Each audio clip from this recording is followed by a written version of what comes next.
Aujourd'hui, je vais vous lire l'histoire d'Émilie, qui s'intitule ainsi. En préparant l'anniversaire de ma mère, j'ai entendu ma sœur murmurer « J'ai hâte qu'Émilie sorte. » Maman a ri, pas avant qu'elle ait payé l'hypothèque de 80 000 $.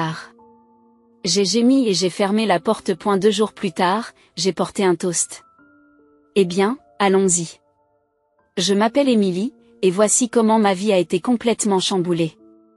Tout a commencé quand j'étais sur le point d'obtenir mon diplôme universitaire. J'avais planifié tout mon avenir, obtenir mon diplôme, trouver un bon travail, peut-être avoir mon propre appartement. Des choses normales dont rêvent tous les jeunes de 22 ans, n'est-ce pas? Mais tout a changé en un coup de fil. Émilie, chérie, il faut qu'on parle, dit maman au téléphone. Sa voix était bizarre, comme si elle avait pleuré. Tu peux venir à la maison ce week-end? C'est à propos de ton père. Je suis rentrée à la maison ce vendredi-là. L'estomac noué.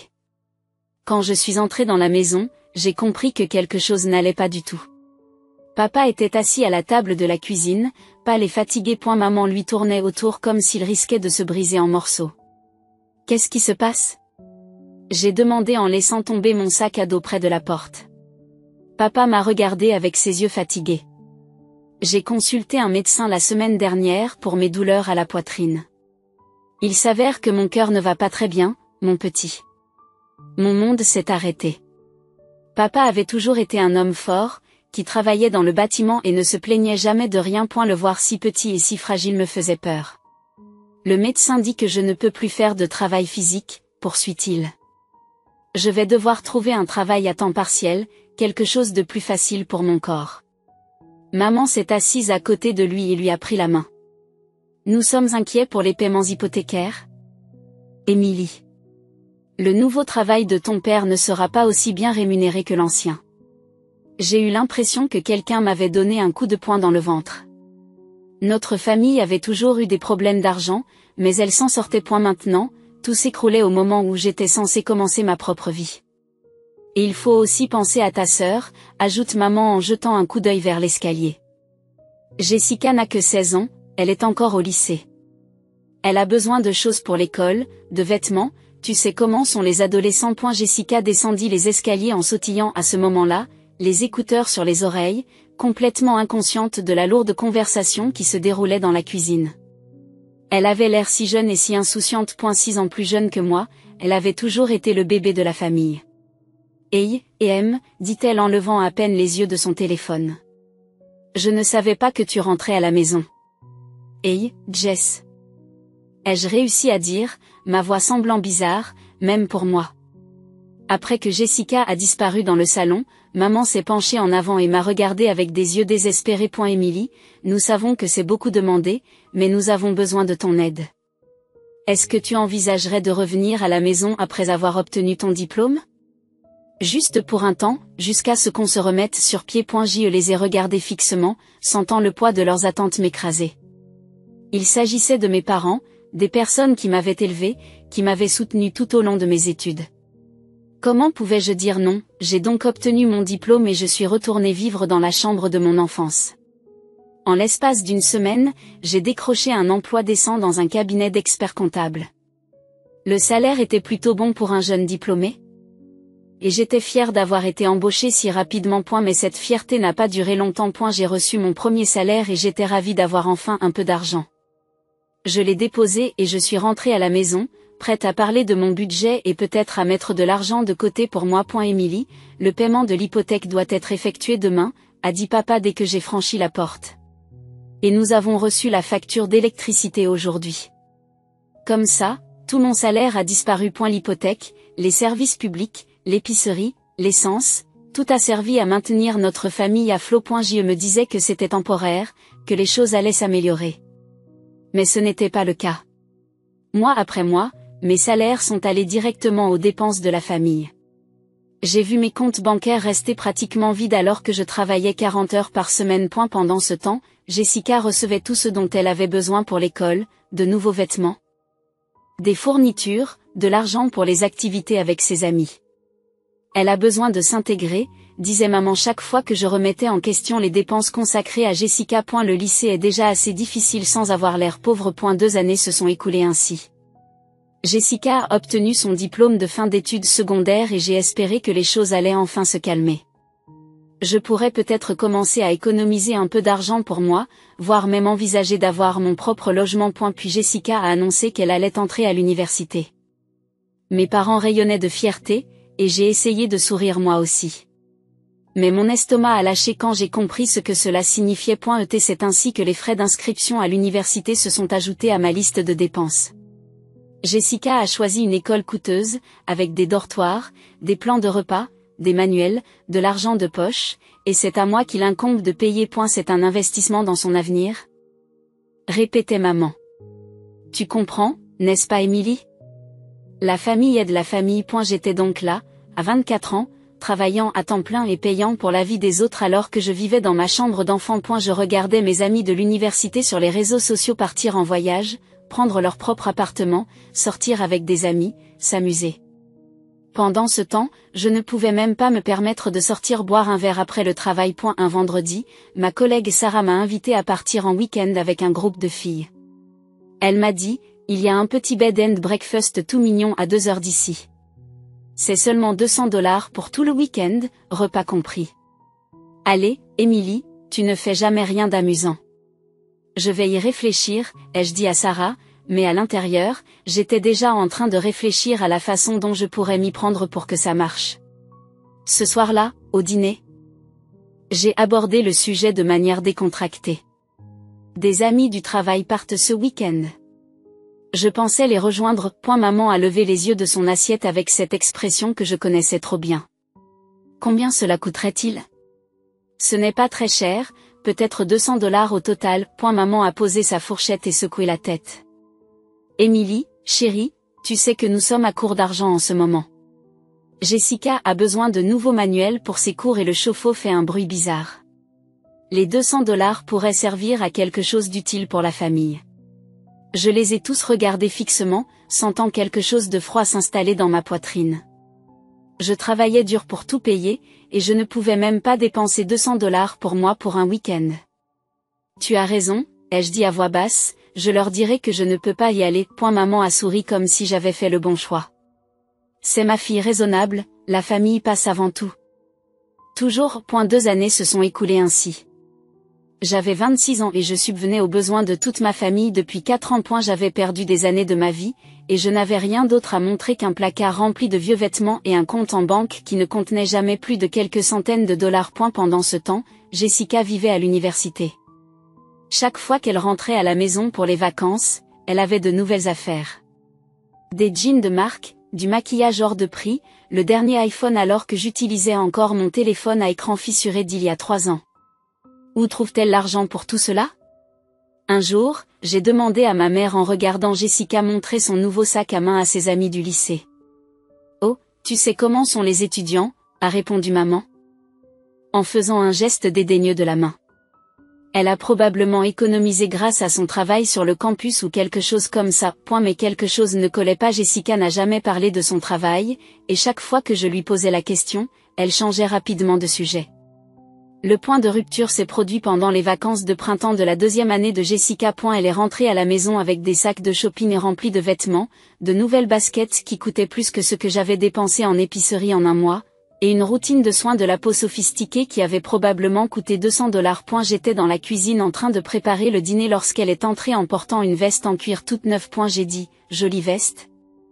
En essayant de garder une voix neutre, ça a l'air cher. Jessica a haussé les épaules et a pris un soda dans le frigo. Oui. Je l'ai acheté la semaine dernière. Il y avait des soldes incroyables en ville. Ça devait être des soldes, cette veste a l'air d'avoir coûté au moins $300. Elle s'est figée pendant une seconde, puis s'est retournée vers moi avec un air coupable. Ce n'était pas autant. Jessica, où trouves-tu l'argent pour toutes ces choses?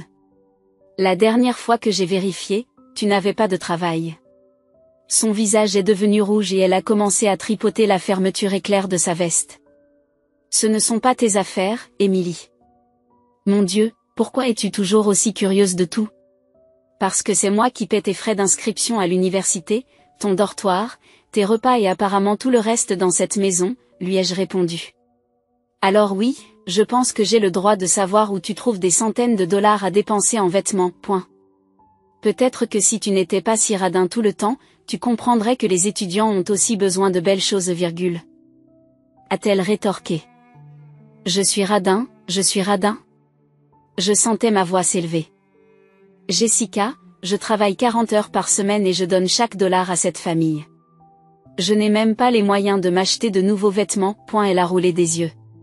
Peu importe, Émilie, tu ne comprendrais pas de toute façon. Alors explique-moi, d'où vient cet argent? Je n'ai rien à te dire, a crié Jessica, puis elle a éclaté en sanglots et s'est enfuie dans sa chambre. J'y suis restée dans la cuisine, tremblant de colère et de confusion. Quelque chose ne tournait pas rond et personne ne me disait la vérité. Maman et papa sont rentrés des courses juste au moment où Jessica claquait la porte de sa chambre. C'est quoi tous ces cris? Demande papa en posant les sacs sur le comptoir. J'ai demandé à Jessica où elle trouvait l'argent pour toutes ces choses chères, et elle s'est emportée contre moi. Maman et papa ont échangé un regard bizarre. Et maman a commencé à déballer les courses très vite, sans me regarder dans les yeux. Émilie, il faut que tu arrêtes d'embêter ta sœur avec ses affaires personnelles, dit maman. Des affaires personnelles? Maman, elle dépense des centaines d'euros en vêtements et accessoires. D'où vient cet argent si elle ne travaille pas? Papa se racle la gorge, mal à l'aise.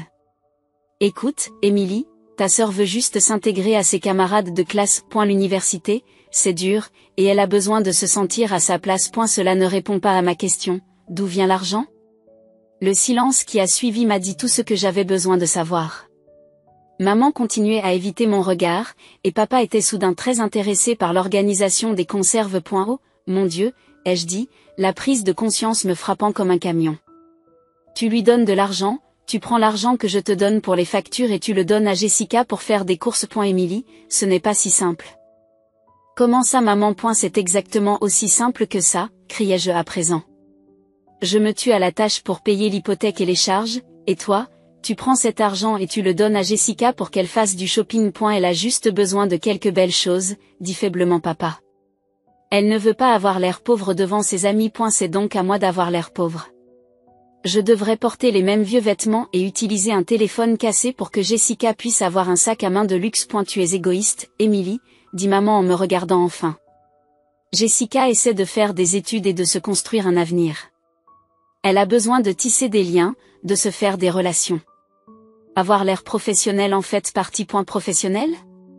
Elle achète des jeans de marque et du maquillage, pas des costumes d'affaires. Ils se tenaient tous les deux debout, l'air coupable, et j'ai réalisé que cela durait depuis des mois, voire des années. Chaque dollar que j'avais rassemblé, chaque sacrifice que j'avais fait, et ils utilisaient mon argent pour gâter Jessica tout en me disant que je ne pouvais même pas partir en voyage le week-end. Cela s'arrête maintenant, ai-je dit fermement. Je vous donne de l'argent pour les nécessités, l'hypothèque, les services publics, l'épicerie. C'est tout, je ne financerai plus le style de vie de Jessica. Le visage de maman s'est durci. Émilie, tu n'es pas raisonnable. Ta sœur mérite de profiter de son expérience universitaire. Et moi aussi, je mérite d'avoir une vie. Mais au lieu de cela, je suis coincée ici à payer pour tout le monde pendant que tu me mens sur la destination de l'argent. Papa a essayé de jouer les pacificateurs. On peut peut-être s'arranger, trouver un compromis. Le compromis, c'est que Jessica arrête de dépenser mon argent dans des trucs inutiles. Si elle veut des vêtements de marque, elle peut trouver un travail comme tous les autres étudiants. Je suis sortie de la cuisine, les laissant là, debout. L'air mal à l'aise. Pour la première fois en 4 ans, j'avais l'impression de m'être enfin défendue. Après cette confrontation, la maison ressemblait à une zone de guerre. Jessica ne me regardait même plus. Maman et papa se sont tous deux tournés vers moi avec des expressions d'attente, comme s'ils supposaient que j'allais leur donner 800 dollars pour les vacances de Jessica. J'ai posé ma fourchette et j'ai secoué la tête. Non. Le visage de Jessica est passé de l'espoir à la colère en 2 secondes. Comment ça, non? Je veux dire non, je ne paierai pas pour tes vacances de printemps. Si tu veux aller en Floride, trouve un travail et économise l'argent toi-même. Mais Émilie, commence papa, c'est important pour Jessica d'avoir ses expériences à l'université. Alors tu paies pour ça, virgule? Ai-je dit. Je ne vais pas financer ces vacances alors que je n'ai pas eu un seul jour de congé en 4 ans. Jessica a jeté sa fourchette sur son assiette si fort qu'elle a fait un bruit sourd. Je n'ai plus faim, annonça TL dramatiquement et quitta la table en claquant la porte. Émilie, tu es trop sévère, dit maman une fois Jessica partie. Elle est jeune, elle devrait s'amuser. Et moi aussi, je devrais m'amuser, mais au lieu de cela, je travaille pour payer la vie des autres. Quand est-ce que je peux partir en vacances? Quand est-ce que je pourrai vivre des expériences? Tu es plus âgé, tu devrais être plus mature à ce sujet, répond papa. Je suis assez mûr pour savoir que $800 pour un voyage de vacances de printemps, c'est ridicule alors que nous avons à peine de quoi payer nos factures habituelles. Ils sont restés assis à me regarder comme si j'étais la personne la plus égoïste qui soit. Mais je n'en avais plus rien à faire. J'en avais assez d'être le distributeur de billets de la famille. Les jours suivants ont été encore plus tendus que d'habitude. Jessica avait recommencé à m'ignorer et maintenant maman et papa me jetaient aussi un froid. Mais j'ai tenu bon. Pas d'argent pour les vacances de printemps, même s'ils se plaignaient tous à ce sujet. Puis l'anniversaire de maman est arrivé et elle m'a demandé de l'aider à préparer la maison pour sa fête. On invite tout le monde, m'a-t-elle dit. Tes oncles et tantes, certains de nos amis de l'église. Je veux que la maison soit parfaite. J'ai accepté de l'aider, car malgré tout, elle restait ma mère. Nous avons passé toute la journée à nettoyer et je l'ai même aidé à préparer quelques plats pour la fête. Je suis montée nettoyer la chambre d'Amy, lui ai-je dit lorsque nous avions presque terminé le rez-de-chaussée. J'étais en train de dépoussiérer et de passer l'aspirateur quand j'ai réalisé que j'avais soif. Je suis descendue tranquillement chercher de l'eau dans la cuisine et c'est alors que j'ai entendu des voix venant de l'escalier. C'était maman et Jessica qui parlaient à voix basse. J'ai entendu mon nom et je me suis arrêtée net. Quelque chose me disait que je devais entendre cette conversation. Je me suis approchée de la porte et j'ai écouté. J'ai hâte qu'Émilie parte d'ici, dit Jessica. Le jour où elle partira, je vais personnellement jeter toutes ses affaires dehors et transformer sa chambre en mon dressing. Mon cœur s'est mis à battre la chamade, mais j'ai continué à écouter. Allons, allons, a dit maman, mais elle riait doucement. Nous ne pouvons pas encore mettre Émilie à la porte. Nous devons encore $80 000 sur l'hypothèque. Eh bien, une fois que c'est payé, elle est partie, n'est-ce pas? Demande Jessica. Et alors cette maison sera à moi? Vous ne laissez rien à Émilie? Bien sûr que non, répond la maman. Émilie est capable de s'occuper d'elle-même. C'est toi qui auras besoin de notre aide. Cette maison sera la tienne un jour, ma chérie. J'ai eu l'impression que quelqu'un m'avait donné un coup de poing dans l'estomac. Je suis restée là, dans le couloir, à écouter ma mère et ma sœur discuter avec désinvolture de la possibilité de m'utiliser jusqu'à ce que l'hypothèque soit remboursée, puis de me mettre à la porte sans rien. Pendant des années de ma vie, pendant des années où je leur ai donné chaque centime que j'ai gagné, c'est ce qu'elles ressentaient vraiment à mon égard. Je n'étais pas leur fille et leur sœur. J'étais juste leur compte en banque personnel. J'avais envie d'aller les voir et de leur dire exactement ce que je pensais de leur plan. Mais j'ai eu une meilleure idée. L'anniversaire de maman a lieu dans 2 jours. Tous les membres de notre famille seraient là, tous ceux qui pensaient que notre famille était si proche et si aimante. Je me suis souri à moi-même en remontant tranquillement à l'étage pour finir de nettoyer. Dans 2 jours, tout le monde apprendrait la vérité sur le genre de personne que mes parents et ma sœur étaient vraiment. Les 2 jours suivants ont été le travail d'acteur le plus difficile de ma vie. J'ai souri au petit déjeuner, j'ai aidé maman à préparer sa fête et j'ai même fait la conversation à Jessica lorsqu'elle a pris la peine de reconnaître mon existence. Pendant tout ce temps, leurs paroles n'ont cessé de résonner dans ma tête. Nous ne pouvons pas encore mettre Émilie à la porte. Nous devons encore $80 000 sur l'hypothèque. J'avais déjà fait mes valises et les avais cachées dans mon placard. J'avais aussi trouvé un petit appartement à l'autre bout de la ville et versé une caution. Ce n'était pas grand-chose, mais c'était à moi. L'anniversaire de maman est enfin arrivé et la maison s'est remplie de parents et d'amis de la famille. Tante Linda, oncle Mike, mes cousins, les gens de l'église, tout le monde était là à parler et à rire comme si nous étions une famille parfaite et heureuse. Émilie, tu as l'air fatiguée, chérie, dit tante Linda en me serrant dans ses bras. Tu travailles trop, si seulement elle en connaissait la moitié. La soirée s'est poursuivie en mangeant, en bavardant et en racontant des histoires. Puis vint l'heure des cadeaux. Maman ouvre les cadeaux les uns après les autres, des fleurs, des bijoux, des cartes cadeaux et un joli pull de tante Linda. Enfin. Ce fut mon tour. Je me suis approchée et je lui ai tendu une belle enveloppe que j'avais achetée juste pour cette occasion. Oh, comme c'est beau, dit maman en souriant à tous ceux qui l'entourent. Elle a ouvert l'enveloppe avec soin, s'attendant probablement à recevoir de l'argent ou une carte cadeau. Mais lorsqu'elle a regardé à l'intérieur, son visage s'est complètement figé, l'enveloppe était vide. Où est le cadeau, a-t-elle demandé, la confusion se répandant sur son visage. Je lui ai souri gentiment. C'est exactement ce que toi, papa et Jessica méritaient. Rien. La pièce entière est devenue silencieuse, on aurait pu entendre une épingle tomber. Le visage de maman est devenu rouge. Émilie, je ne comprends pas de quoi tu parles. Il doit s'agir d'une erreur. Pas d'erreur? Maman. J'ai entendu une conversation très intéressante entre toi et Jessica il y a 2 jours. Sur le fait que tu es impatiente de me mettre dehors une fois que l'hypothèque sera remboursée. Sur le fait que Jessica hérite de cette maison alors que je n'ai rien. Les halètements ont fait le tour de la pièce, Jessica est devenue blanche comme un linge. J'ai aussi appris que tu prenais l'argent que je te donnais pour les factures et que tu le dépensais pour les achats de Jessica. Alors je me suis dit, pourquoi devrais-je te donner quelque chose alors que tu as déjà prévu de ne rien me donner? Le père se lève, le visage en colère. Émilie, c'est l'anniversaire de ta mère. Comment oses-tu le gâcher avec ces bêtises? Des bêtises? J'ai ri. Papa, je subviens aux besoins de toute cette famille depuis 4 ans.